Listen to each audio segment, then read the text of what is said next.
Good morning students.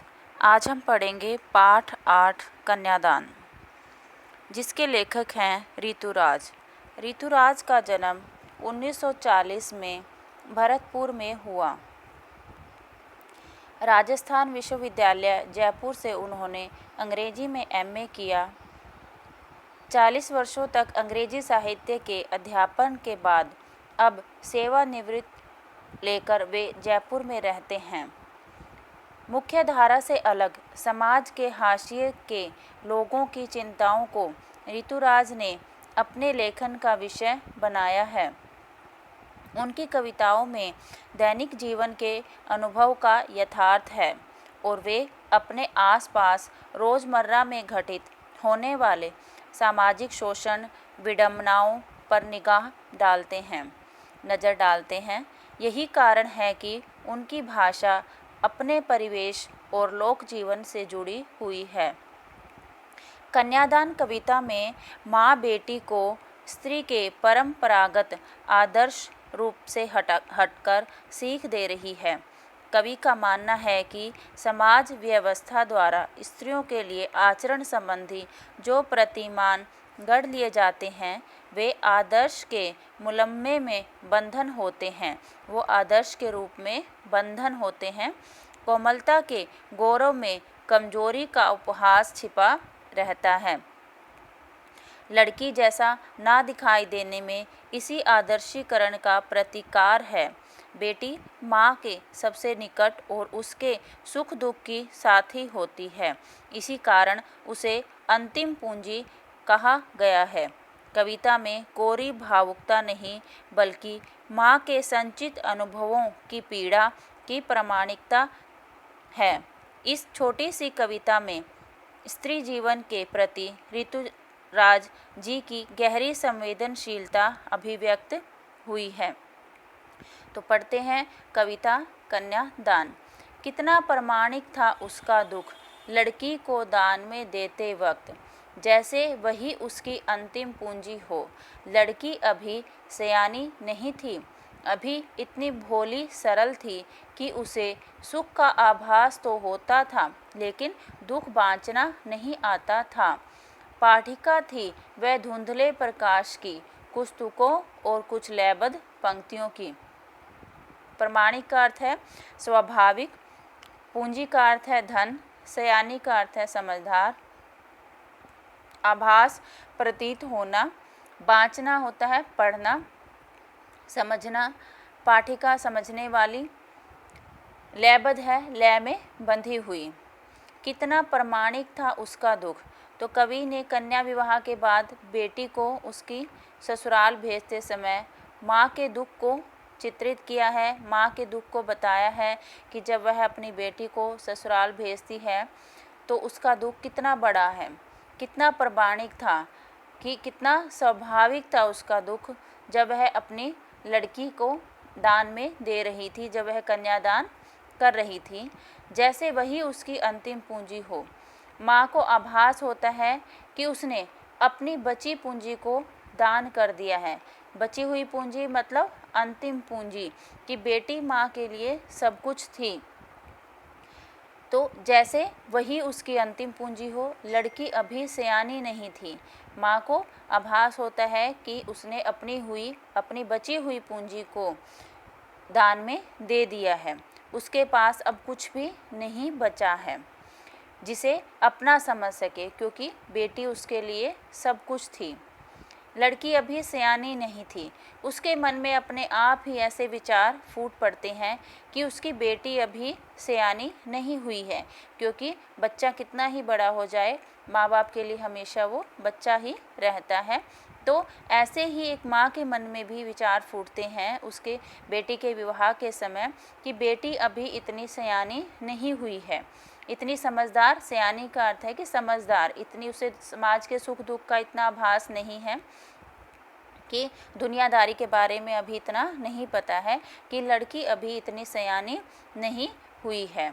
वह इतनी भोली है कि सुख की कल्पना तो करती है। अभी इतनी भोली सरल थी कि उसे सुख का आभास तो होता था, कि अभी बेटी इतनी भोली है कि सुख की कल्पना तो करती है, लेकिन दुख बाँचना नहीं आता, लेकिन वह जीवन में आने वाले दुखों से अपरिचित है।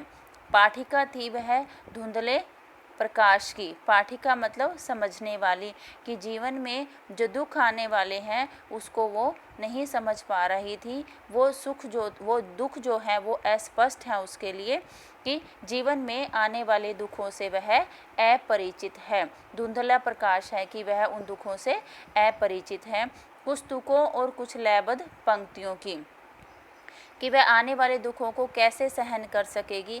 वह तो विवाह से संबंधित सुखों की काल्पनिक इच्छाओं में ही जी रही है। उसे तो ऐसा लगता है कि विवाह जो है एक सुख है, एक सुखी बंधन में वो बंधने जा रही है, पर जीवन के उतार चढ़ाव को वो नहीं समझ पा रही है, जो उसके लिए अस्पष्ट है।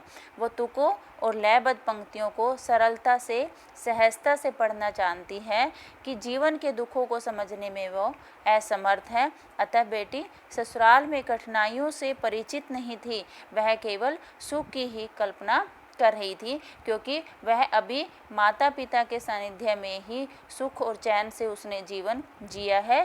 अभी उसे जीवन में आने वाली कठिनाइयों का आभास नहीं है, इसलिए उसे कुछ तुकों और कुछ लयबद्ध पंक्तियों की, कि उसे अपने जीवन में कुछ तुकों और लयबद्ध पंक्तियों के बारे में ही पता है, उनकी जीवन की सरलता के बारे में ही पता है, उसे जीवन के दुखों के बारे में नहीं पता। माँ ने कहा, पानी में झाँक कर अपने चेहरे पर मत रीझना। आग रोटियां सेकने के लिए है, जलने के लिए नहीं। वस्त्र और आभूषण शाब्दिक भ्रमों की तरह बंधन है स्त्री जीवन के। माँ ने कहा, लड़की होना, पर लड़की जैसी दिखाई मत देना। यहाँ रीझना है खुश होना। आभूषण का अर्थ है गहना, कि माँ ने बेटी को विदा करते समय उसे सावधान करती है, क्योंकि माँ को जीवन का अनुभव है, उसे सावधान करती है कि पानी में झाँक कर अपने चेहरे पर मत रीझना, कि अपने सौंदर्य को पानी में देखकर तुम खुश मत होना। सजग रहना, सचेत रहना, कि अपने जीवन को बंधन से मुक्त रखना। माँ ने कहा, पानी में झाँक कर, तो बेटी को विदा करते समय माँ बेटी को सावधान करते हुए कहती है कि पानी में झाँक कर अपने सौंदर्य पर खुश मत होना, अपने चेहरे पर खुश मत होना। सजग रहना और अपने जीवन को बंधन मुक्त रखना। माँ समझा रही है कि अपने सौंदर्य को देखकर इतराने का प्रयास मत करना। आग रोटियां सेकने के लिए होती हैं, कि आग रोटियां सेकने के लिए होती हैं, जलने के लिए नहीं, कि तुम उसमें स्वयं को जलने मत देना। अतः किसी भी तरह की परेशानी आने पर, कठिनाई आने पर तुम आग का प्रयोग स्वयं को जलाने के लिए मत करना।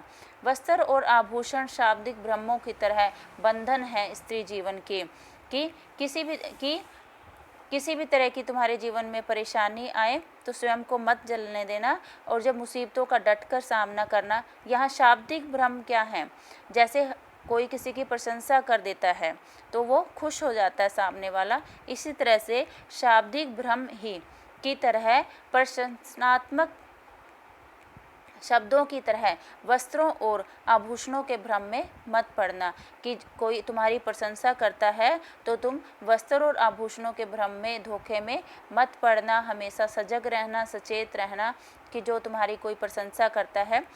यदि यही वस्त्र और आभूषण जो हैं स्त्री जीवन में प्रेम रूपी बंधन के समान हैं, बंधन है स्त्री जीवन के, कि ये वस्त्र और आभूषण जो हैं स्त्री जीवन में प्रेम रूपी बंधन है, ये स्त्री जीवन के बंधन हैं। माँ ने कहा, लड़की होना, तुम लड़की की तरह मर्यादित, मर्यादा में रहकर व्यवहार करना, पर लड़की जैसी दिखाई मत देना। लड़की जैसी दिखाई मत देना मतलब कमज़ोर मत बनना, कि लड़की की तरह कमज़ोर बनकर अत्याचार को मत सहना। तुम अत्याचार के सामने मत झुकना, उसका साहसपूर्वक मुकाबला करना। वस्त्र और आभूषण जो हैं शाब्दिक भ्रमों की तरह हैं कि वो प्रशंसात्मक शब्दों की तरह हैं। उनके भ्रम में तुम मत पड़ना, उसके धोखे में तुम मत पड़ना। ये स्त्री जीवन के प्रेम रूपी बंधन है। माँ ने कहा लड़की होना मतलब लड़की की तरह मर्यादित व्यवहार करना, मर्यादा में रहकर व्यवहार करना, पर लड़की की तरह कमज़ोर मत बनना। अगर तुम्हारे ऊपर कोई अत्याचार करे तो तुम उस अत्याचार को मत सहन करना, तुम अत्याचार के सामने मत झुकना और उसका साहसपूर्वक मुकाबला करना। धन्यवाद। तो ये था हमारा पाठ कन्यादान, जिसमें माँ अपनी बेटी को शिक्षा दे रही है कि उसे अपने जीवन में दुखों का, कठिनाइयों का साहसपूर्वक मुकाबला करना है, उनके सामने नहीं झुकना है और अपने जीवन में कभी भी कमज़ोर अपने आप को नहीं समझना